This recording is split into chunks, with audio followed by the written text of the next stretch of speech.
అందరికీ నమస్కారం. ఈరోజు కథ వ్యవసాయానికి సాయం. రచన తులసి భానుగారు. ఇంకా స్టోరీలోకి వెళ్ళిపోదామా? నాన్న, నేను కాలేజీలో చేరుతాను నాన్న అంటున్నాడు ప్రకాశం తండ్రితో పదోసారి. ఇహ సత్యమూర్తికి కోపం వచ్చింది.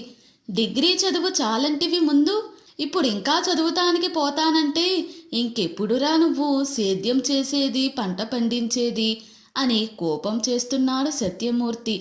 నువ్వు ప్రతి ఏడు చేస్తున్నావుగా నాన్న వ్యవసాయం, కానీ మనకెంత సాయం అవుతుంది నాన్న ఈ వ్యవసాయం అని ప్రకాశం అనబోతుంటే, ఒరే దొంగ మొహమూడా, ఈ వ్యవసాయమే కదరా నీకు చదువుకి ఆసరా అయింది. సంవత్సరం మొత్తం నువ్వు తినే తిండి మరి ఏడ నుంచి వచ్చిందిరా సచ్చికొడక అని తిట్టబోయాడు సత్యమూర్తి. నాన్న, నాకు వ్యవసాయం అంటే గౌరవమే, కానీ ఇంకో 2 ఏళ్ళు నన్ను వదిలే పీజీ కూడా చేశానంటే అని ప్రకాశం చెప్పే మాట కూడా పూర్తి కాకుండానే సత్యమూర్తి కోపంగా చుట్టముట్టించుకుని భార్య శాంతికి చెప్పాడు. ఇదిగో చూడు, నీ కొడుకు ఊళ్ళెళ్ళని ఉద్యోగాలు చేయని నాకు సంబంధమే లేదు. వ్యవసాయంలో నాకు సాయం అయినాడే నేను వాడితో మాట్లాడేది, లేదంటే వాడికి నాకు మాటల్లేవు అనేశాడు. ఏంట్రా ఇది, నాన్న మనసు నాన్న ఇష్టం నువ్వు కాకపోతే ఎవరు పట్టించుకుంటారా అని ప్రకాశానికి సర్ది చెప్పబోయింది శాంత. అమ్మా, ఒక 2 ఏళ్ళు ఓపిక పట్టండి చాలు ప్లీజ్ అనేశాడు ప్రకాశం. పట్టణంలో ఎంకామ్ చదువుతున్నాడు ప్రకాశం. ఊరిలో సత్యమూర్తి పంట వేశాడు. పంటకి అవసరమైన ఎరువులు తెచ్చివేశాడు. రాత్రనగా పగలనక పంటని కాపు కాచుకుంటున్నాడు. పంట ఏపుగా పెరిగింది. పంట చేతికొచ్చే వేలయింది. ఇంకొక వారంలో పంటను కోసి ఇంటికి తెచ్చి గొప్ప నూరిళ్ళు చెయ్యాలనుకుంటున్నాడు. ఎన్ని ధాన్యం బస్తాలు తయారవుతాయో లెక్కలేసుకున్నారు శాంత సత్యమూర్తి. సరిగ్గా ఆ రాత్రే అకాల వర్షం, పిచ్చిగాలి, బీభత్సమైన వాన. ఆ రాత్రిలో ఆ వానలోనే పరిగెత్తుకెళ్ళాడు సత్యమూర్తి తన పంట పొలం వైపు. శాంత, ఉండయ్యా, ఎందుకయ్యా ఇంత వానలో అని వెనుక నుంచి హెచ్చరిస్తున్నా కష్టంలో ఉన్న కన్నబిడ్డను కాపాడుకోవాలనే ఆత్రంతో పరిగెత్తే తల్లిలా పరిగెత్తుకెళ్ళాడు తమ పంట వైపు. బురదలో 2 సార్లు జారిపడ్డాడు. అయినా లేచి మళ్ళీ పరిగెత్తాడు. స్వతహాగా కాయ కష్టం చేసుకునే మనిషి కాబట్టి, శారీరకంగా దృఢమైనవాడు కాబట్టి వానాగాలి అతన్ని ఏమీ చేయలేదు. కానీ వానగాలికి వాన నీళ్ళకి వేలాడిపోయిన పంటను చూసి నష్టం అంచనా వేసుకుంటే అతని మనసు కరిగి నీరయ్యింది. బయట భీకరమైన వాన, మనసులో కన్నీటి వాన. మనసు ఏడుస్తుంది మరి. అక్కడే ఉన్న చెదిరిపోయిన గుడిసెలో ఉన్న బల్ల మీదే కూలబడిపోయాడు. అంత రాత్రిలో ఎవరి తోడూ లేక శాంత గుమ్మం దగ్గరే భర్త కోసం ఎదురుచూస్తూ కూర్చుంది. పొద్దున్నే నీరసంగా వేలాడిపోతూ వస్తున్న భర్తకు ఎదురెళ్ళింది. ఏంటయ్యా ఈ పరిస్థితి అని అడిగింది. చేతులు 2 ఏమిటో అన్నట్టు తిప్పాడు వేదనగా. అయ్యో అంది శాంత. మళ్ళీ ఆవిడ తాలిబొట్టు ఊరి పెద్ద ఇంటికి చేరింది. ఆ సంవత్సరం ఖర్చులకి కావలసిన డబ్బులకి బదులుగా శాంత పచ్చని మోముని ఇంకా పచ్చబరుస్తూ ఆమె మెడలో పసుపు బాగా రాసిన కట్టుకున్న పసుపు తాడు ఉంది. మళ్ళీ పట్టువదలని విక్రమార్కుడిలా సత్యమూర్తి ప్రయత్నాలు కొత్త పంట సన్నాహాల కోసం. అమ్మా, ఈ డబ్బులుంచమ్మా, నేను చదువుకుంటూ సాయంత్రం ఇన్స్టిట్యూట్లో ట్యూషన్లు చెబుతున్నా, బానే ఇస్తారమ్మా జీతం అంటూ తల్లి చేతికి డబ్బులిచ్చాడు. ప్రకాశం తాను వారం రోజులు ఊరిలో ఉండటానికి వచ్చినప్పుడు నాన్నకివ్వురా, నువ్వే మాట్లాడు అంది శాంత కొడుకుతో. తిడతారని భయంగా ఉందమ్మా అన్నాడు ప్రకాశం. తిట్టరులే, వెళ్ళు అన్నట్టు సైగ చేసింది శాంత. నాన్న, ఇంకొక సంవత్సరం అంతే, నేను మీకు తోడొస్తాను అన్నాడు ప్రకాశం తండ్రి భుజం మీద ఆప్యాయంగా చెయ్యేసి. ఎవరికో చదువులు చెప్పడం మొదలెట్టావుగా మరి, అవి మధ్యలో ఎలా ఆపేస్తావు అని అడిగాడు సత్యమూర్తి. అక్కడ నాలాంటోళ్ళు చాలామంది ఉన్నారు నాన్న, నువ్వు ఏ అనుమానాలు పెట్టుకోకు, నేను నీతో పాటు వ్యవసాయంలో దిగేది ఖాయం అన్నాడు ప్రకాశం తండ్రితో భరోసాగా. సరే కాని పోయి కడుపు నిండా అమ్మ చేతి వంట తిను, పట్నంలో ఏం తిండి తింటున్నావో అన్నాడు ప్రేమగా కొడుకు తల మీద చెయ్యేసి. ప్రకాశం తండ్రికి కోపం పోయి స్నేహంగా పలకరిస్తుంటే సంతోషపడిపోయాడు. ఆ సంతోషంలో కమ్మటి పప్పుచారు అన్నంలో రెండింతలు వెన్న నంచుకుంటూ పొట్ట పట్టనంతగా తినేశాడు. భుక్తాయాసంతో ఆరు బయట మెత్తటి బొంత వేసిన నులక మంచం మీద పడుకుని పైన కనబడే ఆకాశంలో చుక్కలు లెక్క పెడుతూ రివ్వున వీచే వేప చెట్టు, మామిడి చెట్టు గాలులతో దూరాన వినిపిస్తున్న కీచురాళ్ల సంగీతంతో హాయిగా నిద్రపట్టింది. అమ్మఒడిలో కలతలు లేని నిద్రపోయినట్లే ప్రకృతికి దగ్గరగా ఉండే పల్లెటూరి బడిలోనూ హాయిగా నిద్రపడుతుంది. పొద్దున్నే కుకురుకో అని కోడి కూతలతో, ఆవుల అంబారవాలతో, జుయ్ జుయ్యమని పాలు పితుకుతున్న శబ్దాలతో, పచ్చిపాల కమ్మటి వాసనలతో, బొగ్గుల కుంపటి మీద అమ్మ మగ్గిస్తున్న వంకాయ గుమగుమలతో నిద్రలేచి తయారై చదువు కోసం పట్నానికి పయనమై వెళ్ళాడు ప్రకాశం. పార్వతి భర్త అంటే తమ కూతురి భర్త ఆనంద్ ఫోన్ చేశాడు ప్రకాశంకి. మామా, నాకు 10 లక్షలు కావాలి. కట్నం వద్దంటే ఎగిరి గంతేసి పెళ్లి చేసేశారు అప్పట్లో మీ కూతుర్నిచ్చి నాకు. మీరు బరువు వదిలించుకుని నాకు భారం మోపారు. వ్యాపారం చేద్దామంటే వాళ్ళని వీళ్ళని అడుక్కు తినే కర్మ పట్టింది నాకు. నీ కూతురేగా తింటుంది. నాకు వ్యాపారం స్థిరపడి 4 డబ్బులు నా చేతికొస్తే నీ కూతురి ఆనందం కోసం ఆ మాత్రం అల్లుడికి డబ్బులివ్వలేవా అనే మాటలను అటూ ఇటూ తిప్పి డబ్బులిమ్మమని శాసించాడు అల్లుడుగారు. శాంతకి చెప్పినా ప్రకాశానికి చెప్పినా పార్వతి కోసం కంగారు పడతారు. ఆనంద్ ఇలాంటివాడా, అతనితో పార్వతి తిప్పలు పడుతుందేమో అని దిగులు పడతారు అని అనుకుని సత్యమూర్తి అల్లుడు డబ్బులిమ్మన్న విషయం తన మనసులోనే దాచేసుకున్నాడు. ఊరు పెద్ద దగ్గరికి వెళ్ళి 10 లక్షలు అప్పు అడిగాడు. మొన్నే కదా తీసుకెళ్ళావు, అదింకా తీర్చనే లేదు, వడ్డీ కూడా ఇవ్వవు అన్నాడు ఊరి పెద్ద. తాలిబొట్టు తాకట్టు పెట్టుకున్నారుగా అన్నాడు సత్యమూర్తి. సరి సరి, ఇప్పుడైతే 100కి 10 చొప్పున వడ్డీ కట్టాల్సొస్తుంది. మరి కావాలా డబ్బులు అన్నాడు. అయ్యో అదేంటయ్యా, ఒక ఊరి వాళ్ళం ఇంత బరువు పెడితే నేనెలా మోసేది అన్నాడు నీరసంగా సత్యమూర్తి. నీ ఇష్టం అనేశాడు ఊరి పెద్ద. 100కి 6 చేసుకోండి అని అడిగాడు సత్యమూర్తి. అదేలా, అంత తేడా ఎలా కుదురుతుంది అని అడిగాడు ఊరి పెద్ద. ఓ అరగంట సత్యమూర్తిని కూర్చోబెట్టి తరువాత చెప్పాడు. ఈ సంవత్సరం పంట నాకు రాసిచ్చే, ఎంతిస్తే అంత, అప్పుడు వడ్డీ 6 ఏం కర్మ, 100కి 5 మాత్రమే తీసుకుంటాలే అని తనకు తగ్గ లాభసాటి బేరం కుదుర్చుకున్నాడు ఊరి పెద్ద. సత్యమూర్తికి అవుననక తప్పలేదు. డబ్బులు తీసుకుని అల్లుడికి ఇచ్చొచ్చాడు. అతని ఊరెళ్ళి అటు కూతురికి ఇటు భార్యకి కొడుకుకి కూడా తెలియకుండా ఆనంద్కి రహస్యంగా డబ్బులు అందజేశాడు. ఆనంద్ సంతోషపడ్డాడు. మంచిది మామా అన్నాడు నవ్వుతూ. నా కూతురు జాగ్రత్తయ్యా అన్నాడు సత్యమూర్తి కూతురు మీద ప్రేమ గొంతులో ధ్వనిస్తుండగా. కూతురు ఆనందంగా ఉండాలి అన్న ఆరాటం గొంతుని బొంగుర చేయగా. సరే మామా అన్నాడు ఆనంద్ నమ్మకంగా. ఇహ సత్యమూర్తికి శ్రమ ఎక్కువయ్యింది. ఇంటి చుట్టూ భార్య పండించే కూరగాయలను ఒక పద్ధతిలో బుట్టల్లో సర్ది రచ్చబండ దగ్గర అమ్ముతున్నాడు. ఆవుల గేదెల పాలు కాన్లో తీసుకెళ్లి బయట పాల కేంద్రాల్లో అమ్ముతున్నాడు. మనిద్దరికి ఎన్ని పాలు కావాలే, ఎన్ని కూరలు తింటామే అని భార్యకు చెప్పేవాడు. ఒక క్రమ పద్ధతిలో డబ్బులు చేసుకుంటున్నాడు. ముఖ్యమైన వ్యవసాయం పనులు చేస్తూనే ఇవి కూడా అదనంగా చేస్తున్నాడు.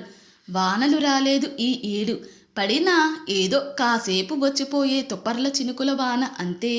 మోటార్ వేసుకున్న కరెంటు కోతలు.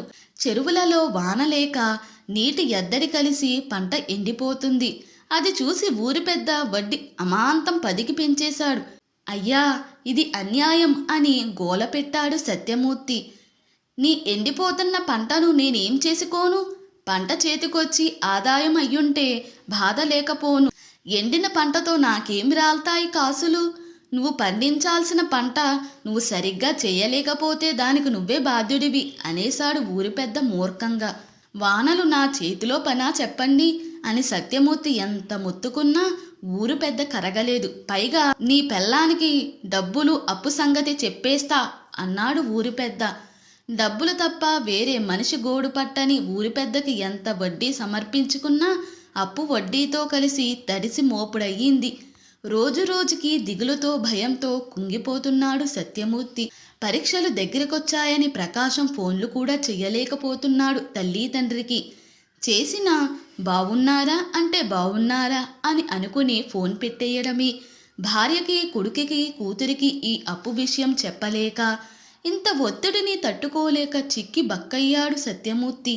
ఎందుకయ్యా ఈ ఏడు ఇంతలా దిగులు పడుతున్నావు? మనకేమన్నా కొత్తనా ఏమిటి? మనతో పంట తల్లి చేసే దోబుచులాట. ఒక ఏడు బాగుంటే ఇంకో ఏడు బాగుండొచ్చు, బాగోకపోవచ్చు. అయినా ప్రతి ఏడు ఏదుంటే అదే ఫలితాన్ని అనుభవించాము. ఈ ఏడెందుకు అంత దిగులు చేస్తున్నావు అని భార్య ప్రేమగా మందలించింది. శాంత మాటలు వింటూ గాలిలోకి శూన్యం చూపులు చూస్తున్నాడు సత్యమూర్తి. మీ నాన్న పరిస్థితి చూస్తే భయమేస్తుందిరా అని ఫోన్ చేయించింది శాంత కొడుకుకి. ప్రకాశం ఫ్రెండ్ శ్యామ్తో ఊరి నుంచి. పంట దగ్గరికెళ్ళి పిచ్చి చూపులు చూస్తున్నాడు ఈ మధ్య సత్యమూర్తి. ఏంటమ్మా, నిన్ను నమ్ముకుంటే ఇలా నట్టేట ముంచేశావు నన్ను. కిందటేడు వానలో నువ్వు మునిగి నా కొంప ముంచావు. ఈ ఏడు వానతడి సోకక ఎండిపోయి నాకు మొండి చెయ్యి చూపిస్తున్నావు. వ్యవసాయం అంటే నాకు ప్రేమ. నలుగురికి కడుపు నింపే ధాన్యం పండిద్దామని బతుకునే నీకు అంకితం చేస్తామే రైతులం. మాకేమి స్వార్థం లేదు, కల్మషం లేదు. మేమింత తిని నలుగురికి ఇంత తిండి గింజలు తయారు చేయాలనుకుంటున్నాము తప్పించి ఏం పెద్ద ఆశలు మాకు లేవే. పంట తల్లి పచ్చగా పలకరించి నిండు మహాలక్ష్మిలా ఇల్లు చేరితే చాలు అనుకుంటాము అంతే అని తనలో తాను పిచ్చివాడిలా మాట్లాడుకుంటూ బల్ల మీదే పడి నిద్రపోయాడు. సంధ్యవేళ మెలకువ వచ్చింది. ఎదురుగా ఎండిపోయి ఉన్న పంటను చూసి మనస్థిమితం లేనట్టయింది. ఎదురుగా ఉన్న వేప చెట్టుకి ఉరేసుకోవాలి అని బలంగా అనిపించింది. ఓరి సత్యమ్మ, చీకటవుతుంది, పా ఇంటికి పోదాం అని రుద్రయ్య వచ్చాడు. సరే రేపు చూద్దాం ఉరిపోసుకునే సంగతి అనుకుని ఇంటిదారి పట్టాడు రుద్రయ్యతో కలిసి. శాంత ఇచ్చిన భోజనం తృప్తిగా తిన్నాడు. చాలా రోజులైంది భర్త అలా తిని అని అనుకుని వింతగా చూస్తుంది శాంత. తాను కూడా ఇంత తినేసి పడుకుంది. ఎదురుగా ఉన్న పురుగుల మందు డబ్బాని దీక్షగా చూస్తున్నాడు సత్యమూర్తి. వడ్డీ, ఎండిపోయిన పంట తల్లి, అవమానించటానికి వస్తున్న ఊరి పెద్ద, కూతురిని కాచుకోచాల్సిన అల్లుడు, ఇలా అన్ని బుర్రలోకొచ్చి బుర్ర పాడయ్యింది సత్యమూర్తికి. నెమ్మదిగా అడుగులు వేస్తున్నాడు పురుగుల మందు డబ్బా వైపు. తాగనా వద్దా అని 100 సార్లు ప్రశ్నించుకుంటున్నాడు. వద్దని కాసేపు, లేదు బతకడం కష్టమని కాసేపు మనసు సూచిస్తుంది.